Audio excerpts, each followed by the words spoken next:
Hello दोस्तों, welcome to LKG classes. तो स्वागत करता हूं आपकी नई वीडियो में आज हम पढ़ने जा रहे हैं क्लास 11 का समुच्चय, जिसकी क्लास होगी सेकंड। फर्स्ट क्लास मैंने अपने यूट्यूब चैनल पर डाल दी थी, आप उसमें से पढ़कर देख लेना और उसको समझ लेना। उसके आगे का टॉपिक जो समुच्चय के प्रकार है वो आज हम पढ़ने वाले हैं। उस क्लास में मैंने समझाया था कि समुच्चय किसे कहते हैं, समुच्चय को क्या कहा जाता है और कैसे एक समुच्चय का निर्माण किया जाता है। उसका जो समुच्चय निर्माण रूप हमने पढ़ा था और उसका रोस्टर रूप हमने पढ़ा था। उसके कुछ सवाल भी हमने किए थे कि जब रोस्टर रूप आ जाए तो उसका समुच्चय निर्माण रूप कैसे बनाते और समुच्चय निर्माण रूप आ जाए तो उसका रोस्टर रूप कैसे बनाते। और आज हम बात करने जा रहे हैं समुच्चय के प्रकार, समुच्चय के बारे में, समुच्चय के प्रकार के बारे में हम बात करने जा रहे हैं। जिसमें जो समुच्चय का प्रकार है उसमें पहला प्रकार है रिक्त समुच्चय। पहला कौन सा समुच्चय होता है? रिक्त समुच्चय।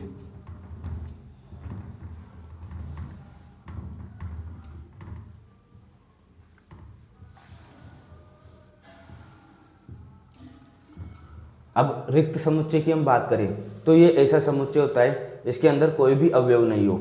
एक ऐसा समुच्चय जिसके अंदर कोई भी अवयव नहीं हो तो उसे क्या कहा जाता है? रिक्त समुच्चय। और इसे किससे प्रदर्शित करते हैं? फाई द्वारा। मतलब अगर कोई अवयव, कोई समुच्चय है, जैसे ये समुच्चय है, अब इसके अंदर कोई भी अवयव नहीं है, कोई भी अवयव नहीं है, ये कौन सा समुच्चय होगा? रिक्त समुच्चय। ठीक है, तो इसकी डेफिनेशन लिखता हूं। ऐसा समुच्चय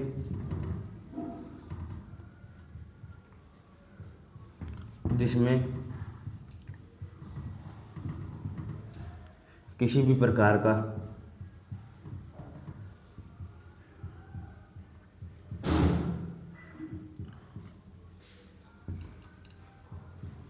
कोई अवयव नहीं है।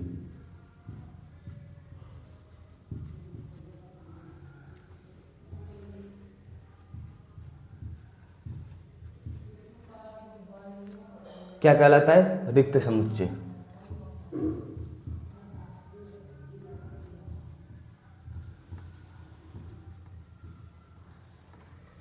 रिक्त समुच्चय कहलाता है। ऐसा समुच्चय जिसमें किसी भी प्रकार का कोई अवयव नहीं हो तो वो क्या कहलाता है? रिक्त समुच्चय कहलाता है। इसे फाई द्वारा प्रदर्शित करते हैं।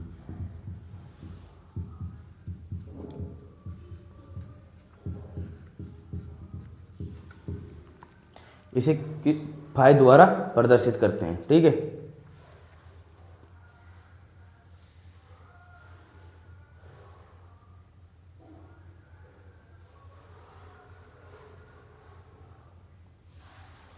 और इसे शून्य समुच्चय भी कह देते हैं। अगर शून्य समुच्चय पूछेगा तो इसे ही शून्य समुच्चय कहते हैं। शून्य समुच्चय कहते हैं।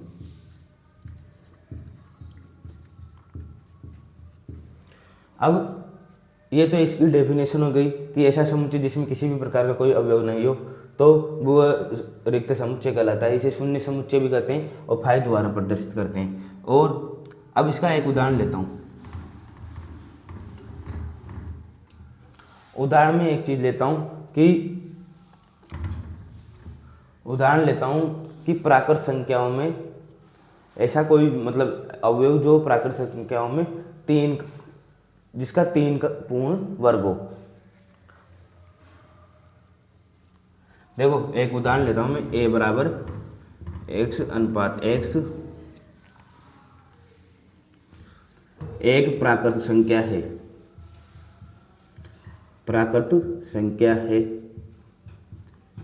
जिसका वर्ग 3 है।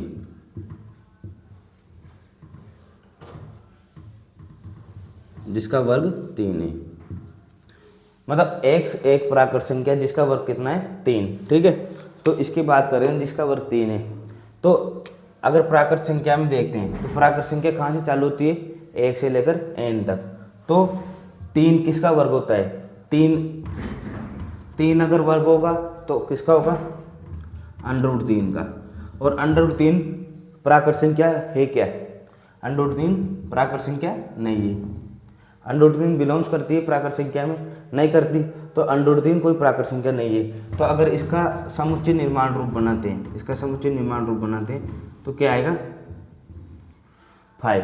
क्योंकि कोई भी मतलब इसके अंदर कोई भी एक ऐसा भी अवयव नहीं है जिसकी जो प्राकृत संख्या है और उसका वर्ग 3 है। इस प्रकार का एक उदाहरण और लेता हूं मैं।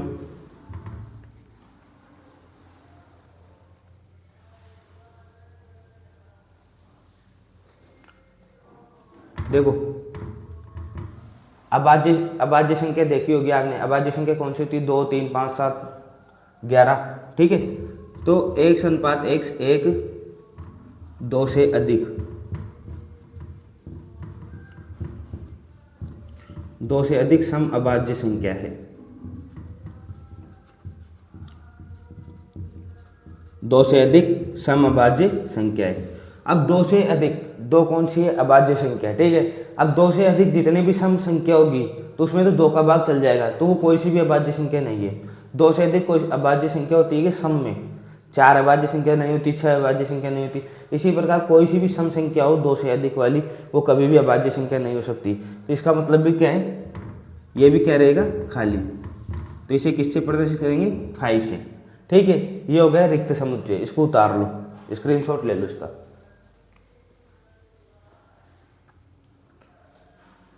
इसका स्क्रीनशॉट ले लिया होगा। अब दूसरा समुच्चय चलते हैं, एकल समुच्चय।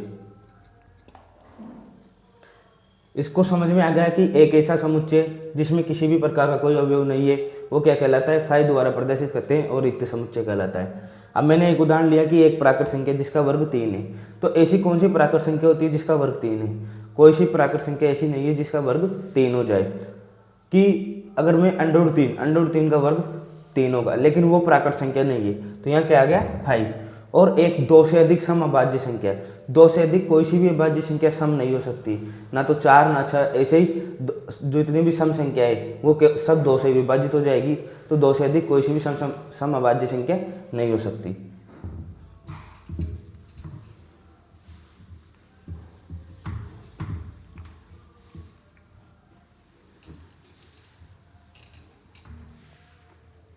उसके बाद दूसरे की बात करें, दूसरा कौन सा है? एकल समुच्चय।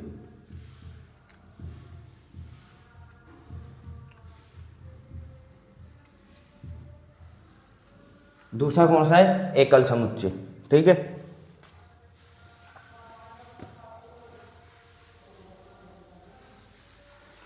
देखो, ऐसे समुच्चय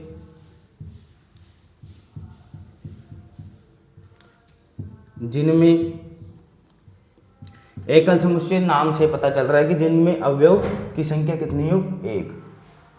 जिनमें अवयव की संख्या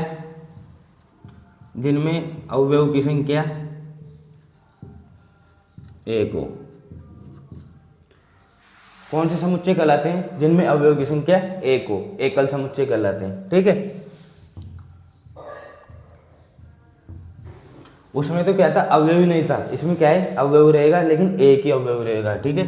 एकल समुच्चय कहलाता है।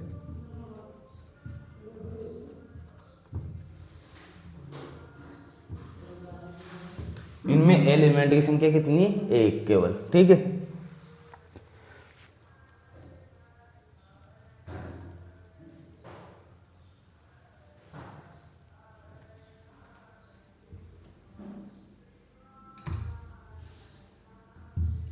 इसका एक उदाहरण लेता हूं। a बराबर x अनुपात x 1 सम अभाज्य संख्या है। सम अभाज्य संख्या है।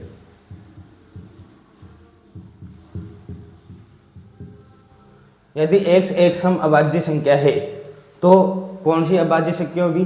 केवल एक ही सम अभाज्य संख्या होती है, a बराबर 2। तो इसका क्या है? उदाहरण। क्योंकि सम अभाज्य संख्या केवल एक ही होती है, 2, तो इसका क्या है? एक उदाहरण। इसमें कितने अवयव आ गए? एक ही अवयव आया, तो ये क्या है? एकल समुच्चय। इसी प्रकार का एक उदाहरण ले लेते हैं।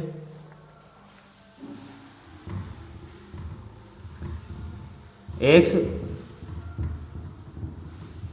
एक प्राकृत संख्या है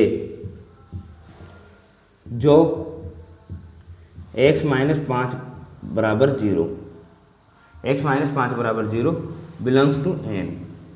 ठीक है, अब x में से 5 घटाना है तो ये x कौन सी संख्या होगी, एक प्राकृत संख्या। प्राकृत संख्या अगर 5 में से 5 घटाएंगे तभी 0 आएगा।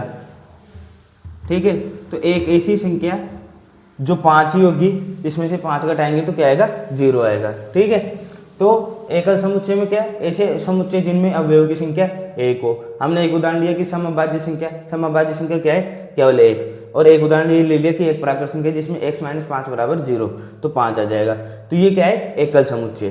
ठीक है, ये समझ में आ गया होगा। इसमें क्या है, समुच्चय की संख्या 1 रहती है। इसका स्क्रीनशॉट ले लो।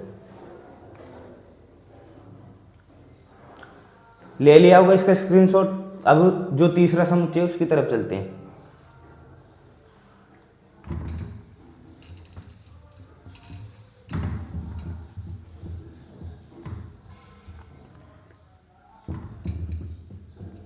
तीसरा समुच्चय परिमित और अपरिमित समुच्चय। परिमित और अपरिमित समुच्चय। परिमित और अपरिमित समुच्चय।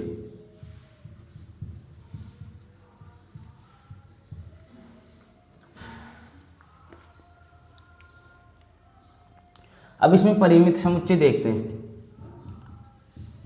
तो परिमित नाम से क्या पता चल रहा है कि परिमित मतलब एक ऐसा समुच्चय जिनमें अवयव की संख्या क्या हो, लिमिटेड हो।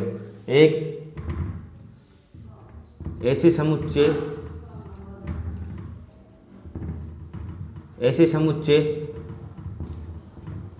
जिनमें अवयव की संख्या सीमित हो। क्या हो, सीमित हो। मतलब ऐसे समुच्चय जिनमें अवयव की संख्या क्या हो, सीमित हो, तो वो क्या कहलाएंगे, परिमित समुच्चय। ठीक है, इसमें जरा सी स्याही भर लूँ मैं, फिर उसके बाद आगे चलते हैं। मतलब ऐसे समुच्चय जिनमें अवयव की संख्या क्या हो, सीमित हो। जैसे इसका एक उदाहरण माने, कौन सा ले सकते हैं उदाहरण इसका,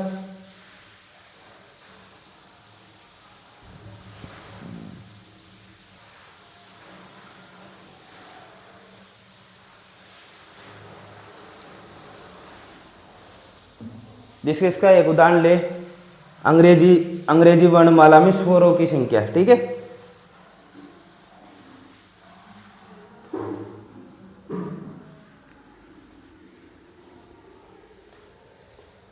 जैसे इसका उदाहरण ले, अंग्रेजी वर्णमाला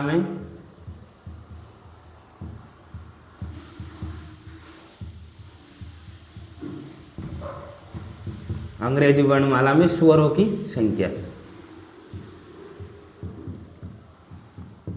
अंग्रेजी वर्णमाला में स्वर कितने होंगे, 5। ए बराबर ए, ई, आई, ओ और यू। तो कितने स्वर हो गए, 5। तो अंग्रेजी वर्णमाला में कितने स्वर है, 5। ठीक है, तो ये क्या है, एक सीमित समुच्चय कि इसमें 5 एलिमेंट है। और अपरिमित में क्या होता है, अपरिमित में क्या रहेगा, ऐसे समुच्चय जिनमें अवयव की संख्या सीमित नहीं हो, अनंत भी हो सकती है, इनफिनाइट हो सकती है। ठीक है,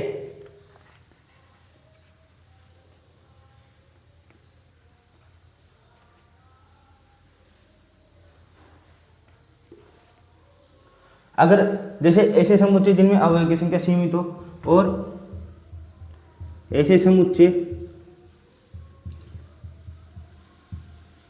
जो परिमित समुच्चय नहीं हो, परिमित समुच्चय नहीं हो।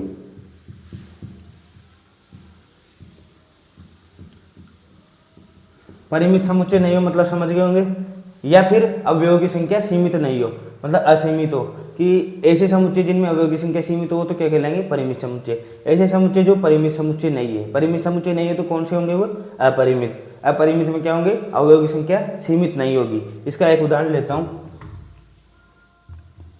ये समझने की चीजें, इनको मतलब बेसिक को समझ लो।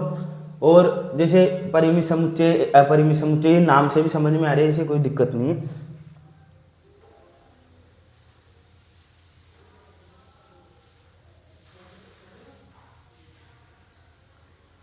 ठीक है। अब अपरिमित समुच्चय को ज़्यादातर कैसे लिखते हैं, रोस्टर रूप में, जैसे x अनुपात x एक प्राकृत संख्याओं का समूह, एक प्राकृत संख्याओं का समूह।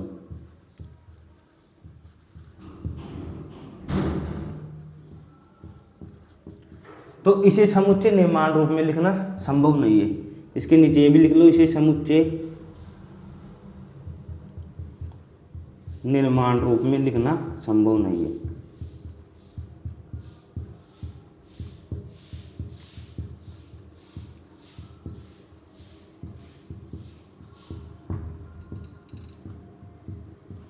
समुच्चय निर्माण रूप में लिखना संभव नहीं है। इसको लिखेंगे x अनुपात x एक प्राकृत संख्याओं का समुच्चय समूह, और ऐसे समुच्चय जो परिमित समुच्चय नहीं है वो क्या कहलाएंगे, अपरिमित समुच्चय। ठीक है, इसका स्क्रीनशॉट ले लो, फिर आगे की तरफ चलते हैं। ले लिया होगा। इसके बाद चौथा जो समुच्चय है उसकी बात करते हैं।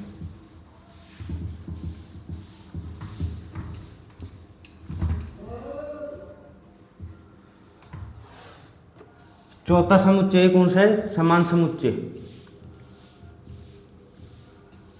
समान समुच्चय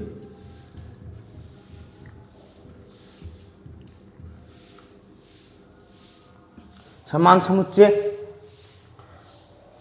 दो समुच्चय समान कब कहलाएंगे, जब उनके अवयव समान हो। तो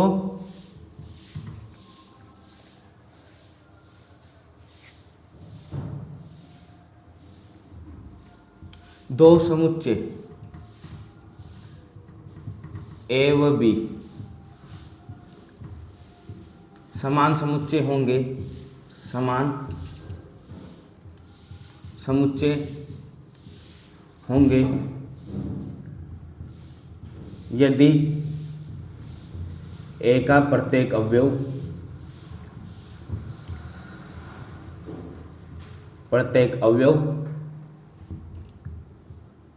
समुच्चय बी में हो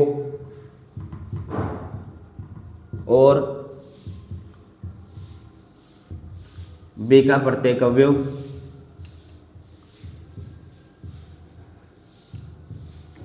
समुच्चय ए में हो। दो समुच्चय ए व बी समान समुच्चय कहलाते हैं यदि ए का प्रत्येक अवयव समुच्चय बी में हो या बी का प्रत्येक अवयव समुच्चय ए में हो। मतलब दो समुच्चय है वो समान कब कहलाएंगे, जब दोनों में अवयव समान हो। एक का जो मतलब जो एक समुच्चय है उसका प्रत्येक अवयव दूसरे समुच्चय में हो और दूसरे समुच्चय का प्रत्येक अवयव पहले समुच्चय में हो। जैसे एक उदाहरण लेता हूं मैं, उदाहरण से समझोगे। जैसे एक उदाहरण ले लिया मैंने, a बराबर 0, ठीक है, b बराबर ले लिया मैंने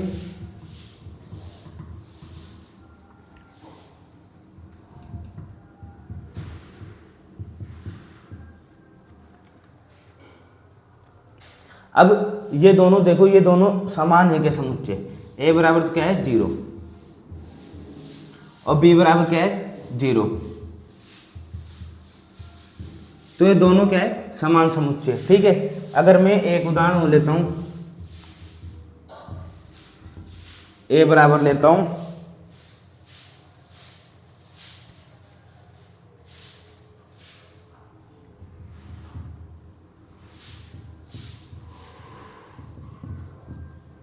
ठीक है, b बराबर लेता हूं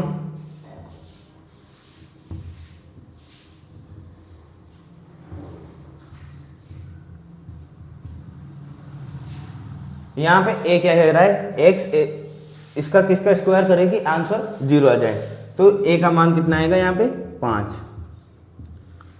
ठीक है, 5 और b में भी क्या है -5 और 5, लेकिन दोनों समुच्चय समान है क्या, इसके प्रत्येक अवयव a में है क्या, तो इसका प्रत्येक अवयव तो b में है लेकिन इसका प्रत्येक अवयव a में नहीं है, तो ये दोनों क्या हो जाएंगे असमान समुच्चय।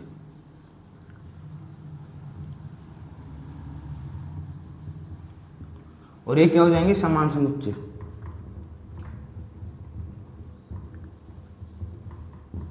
ये तो क्या हो जाएंगे समान समुच्चय, क्योंकि दोनों के अवयव प्रत्येक एक दूसरे में है, लेकिन इसके अवयव जो a का मान है वो इसमें नहीं है, a का मान तो इसमें है लेकिन b का इसमें नहीं है, प्रत्येक अवयव नहीं है, 5 ही है, लेकिन -5 नहीं है, तो ये क्या है, असमान समुच्चय। तो इसका स्क्रीनशॉट ले लो, फिर आगे चलते हैं।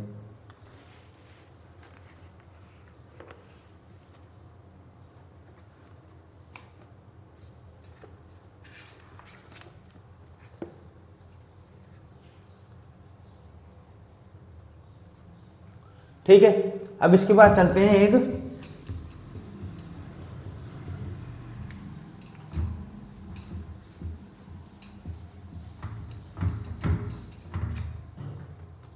उपसमुच्चय।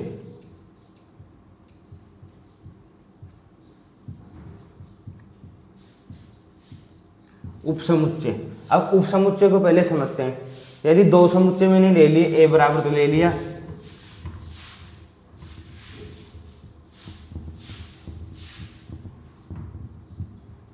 ठीक है, समझने के लिए, और बी बराबर ले लिया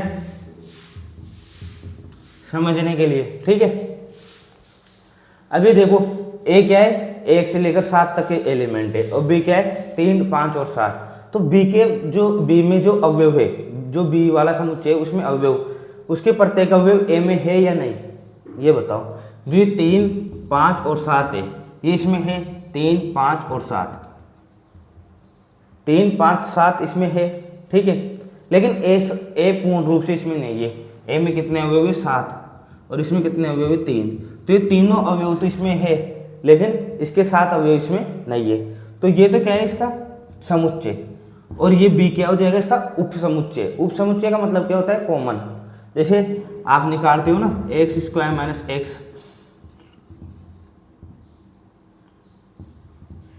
ये लेते हो आप x - 5, इसके बाद x ले लिया, ठीक है। तो x क्या लिया तुमने, कॉमन। तो इसी प्रकार ये 3 और 5, 7 क्या है, इसका कॉमन। 3, 5, 7 इसमें से निकाल सकते हैं, ठीक है। तो ये b क्या है, इसका उपसमुच्चय।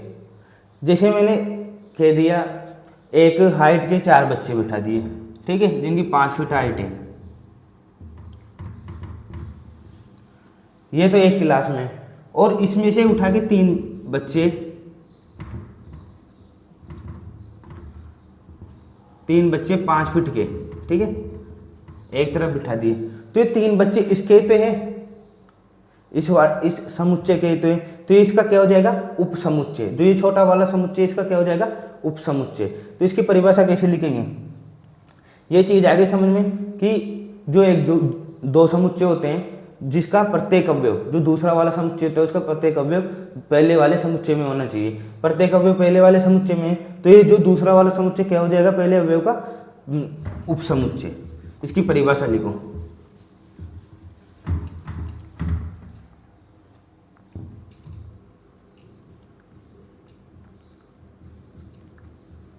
यदि दो समुच्चय ए व बी है, यदि दो समुच्चय ए व बी है, यदि दो समुच्चय ए व बी है, तो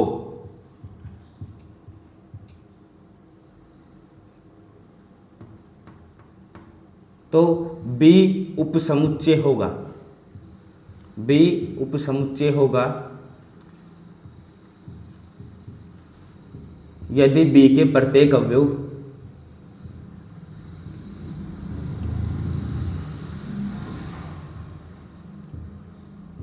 बी के प्रत्येक अवयव समुच्चय ए में हो, बी के प्रत्येक अवयव समुच्चय ए में हो। अगर बी के प्रत्येक अवयव समुच्चय ए में होंगे तो बी क्या होगा, उसका उपसमुच्चय, ठीक है। जैसे एक उदाहरण लेता हूं मैं,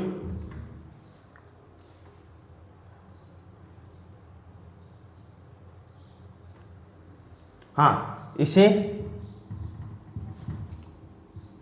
जैसे बी उपसमुच्चय हुआ इसका, तो ये इसे प्रदर्शित करते हैं इस चिन्ह से, ठीक है, जो ये वाला चिन्ह है ना,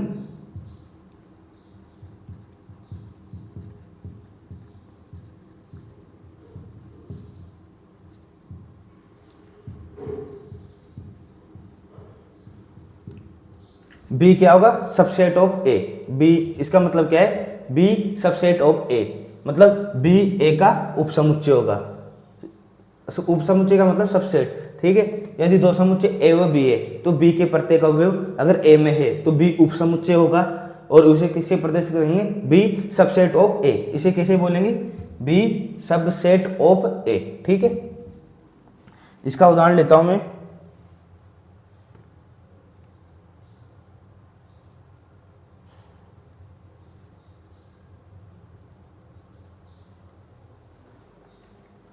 उदाहरण ले लिया मैंने, जैसे ए बराबर क्या है, 1, 3 और 5, ठीक है। और बी बराबर मैं मान रहा हूं एक्स 1, 6 से कम विषम प्राकृत संख्या है।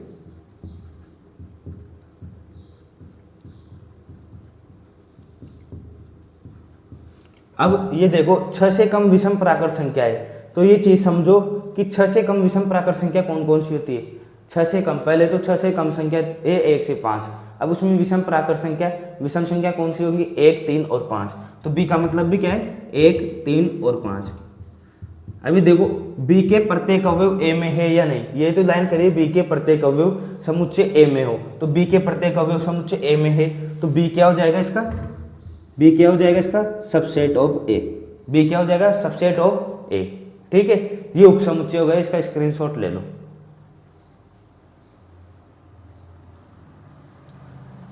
तो ठीक है, कल इसके जो अगली क्लास आएगी समुच्चय 3 की, ठीक है, तो उसमें इसके सवाल करेंगे। ये अपने पास समुच्चय के प्रकार और समुच्चय का निर्माण रूप और समुच्चय की परिभाषा हो गई। ये उपसमुच्चय, इससे बहुत सारे सवाल आते हैं जो अपन करेंगे कल से, ठीक है। तो आज के लिए इतना ही। अगर आपको क्लास पसंद आती है तो उसको लाइक कर दिया करो, चैनल पर नए हो तो सब्सक्राइब कर दिया करो। ऑफलाइन बैच में जुड़ना ना भूले। अभी से 11th मजबूत करे, 12th मजबूत करे, बेसिक मजबूत करे, ये आगे काम में आते हैं, ठीक है। तो thanks for watching this video.